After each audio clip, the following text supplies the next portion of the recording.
Hi, my name is Rohit Bhargava, and I'd like to tell you about the four greatest marketing stories ever told. Before I do that, though, I want to tell you a little bit about this painting right here. See, I picked up this painting almost 20 years ago when I first moved to Australia and I started my career in marketing. And I hung it in my cubicle at that time. And I didn't realize it in that moment, but for the next 2 decades, this painting would go to every office that I sat in. From that point to starting my career working in marketing agencies in multiple places around the world, all the way to now having my home office for the last 5 years and working virtually as we all have been for the last several months. And for me, what this painting allowed me to do was have a little bit of a personal story that people would ask me about. So people would come by my cubicle, especially when I left Australia, and they'd say, "Hey, where'd you get that?" Uh, and it was an invitation for them to come and talk to me.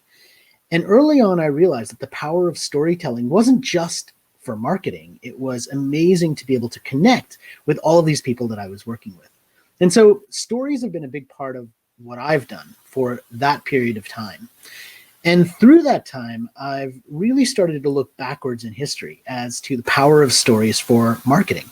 And didn't really start all that well when it comes to marketing for storytelling. And the first story I want to tell you, the first greatest marketing story in history, is about this person who takes a rock, according to the legend, and throws it heroically at this bird, which is pictured in this painting, in order to knock the bird out of the nest so that the heroic soldier could then go and harvest the sticks that the nest was made out of. And the sticks in this case were cinnamon. And as the story went, thousands of years ago, that was the way that cinnamon was harvested. And therefore, it was way more expensive than all of the other spices because of how much effort was involved in knocking this bird, which was known at that point as the cinnamongus bird, out of the nest in order to get the cinnamon. Now, after some period of time, people actually figured out that that story was totally made up, that that's not how cinnamon's actually harvested, and that bird doesn't actually exist. But for a time, the story was used to artificially inflate the price. And the reason I start with that story, even though it's not that positive of one for marketing for storytelling, is because it points out that we've been telling stories for years and years when it comes to marketing. I mean, most of us know about cavemen and cave drawings and the fact that stories have been a big part of human history. But we've been using stories to sell people stuff and to persuade them of stuff for a very long time. And in many cases, it's been a negative thing. But it's also been a force for good when it comes to marketing because it's allowed us to be more empathetic and more human with what we've done. So fast forward to the 1980s when lots and lots of kids, myself included, were playing on the Nintendo. And one of my favorite games on the Nintendo was the Contra game. It was a shooting game and it was super, super hard. But Contra had something that a lot of the other games didn't. It had a secret cheating code. And in the Contra game, if you knew the cheating code, which was up, up, down, down, left, right, B, A, start. It was called the Konami code, actually. This cheating code would give you 30 free lives instead of 3. And with 30 lives, you could actually beat the game. And the secret code, this Konami code, was this beautifully hidden Easter egg that was a story that would allow all of us as kids to share with one another and fall in love with this game.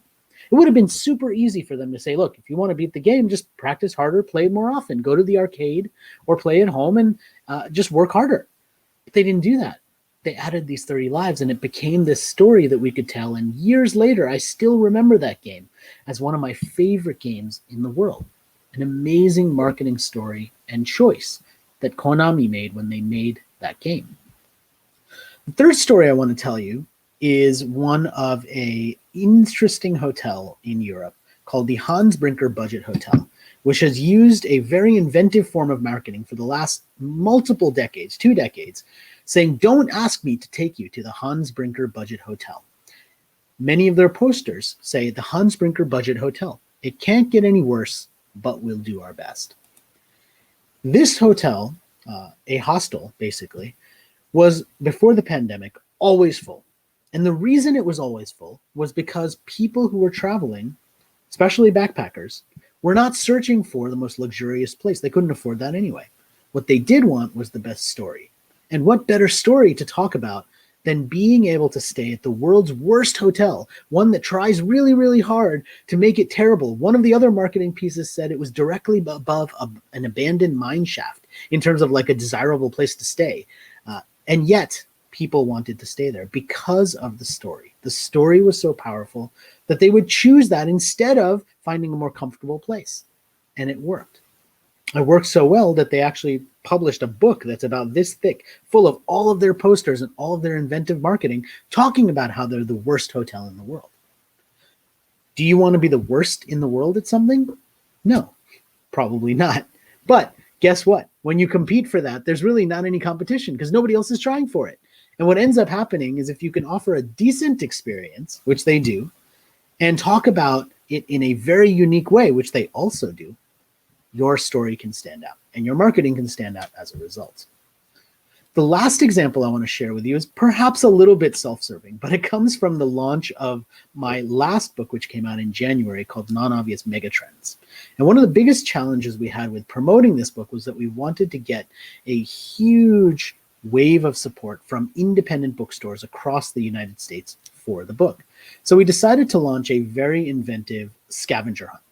And our scavenger hunt involved us sharing a golden ticket through the scavenger hunt. And the golden ticket was a way for people to be able to win a copy of the book at independent bookstores across the country. And all they had to do was sign up. And if we had multiple people for different cities, we would choose a winner. They'd take this golden ticket in, and the book would be reserved under the name of Al Bunbury. And if you have read Oscar Wilde, then you know the story of the importance of being earnest. And in that story, there is a made-up character named Al Bunbury, who's like an invented friend.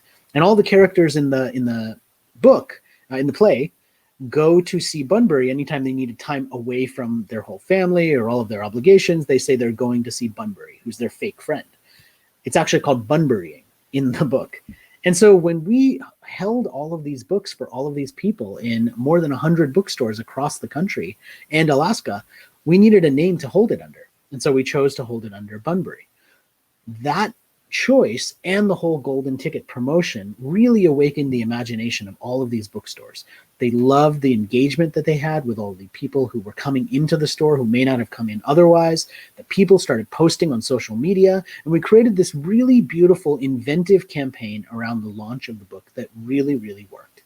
Now, it's probably a little bit of a stretch to call that one of the greatest marketing stories of all time, but one of the things that you'll see from this talk is that we use stories to talk about the things that we want to talk about because we're positioning them in people's minds. And positioning is such a big part of marketing. And really what positioning is trying to demonstrate how you are different from everyone else. And stories are so powerful to be able to do that. So if you think about positioning in terms of, let's say you had a chart, right? And on one side, you had something that was highly desired or not that desired. And on the other side, you had something that was different, very unique, or not that different. Imagine that you were not that different and not that desired. That's kind of where nobody wants to be. If you're highly differentiated and highly desired, that's where everyone wants to be.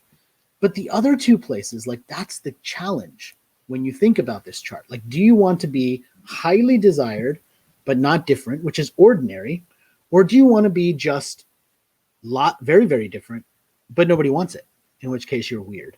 So you don't want to be stupid. You don't want to necessarily be weird on its own, and you don't want to be ordinary. What you do want to be is non-obvious. You want to be in that upper right-hand corner because in that upper right-hand corner, you are differentiated. You are non-obvious. And that, to me, is the power of storytelling. It helps you to differentiate yourself, to stand out, and to be non-obvious in a way that's memorable for people.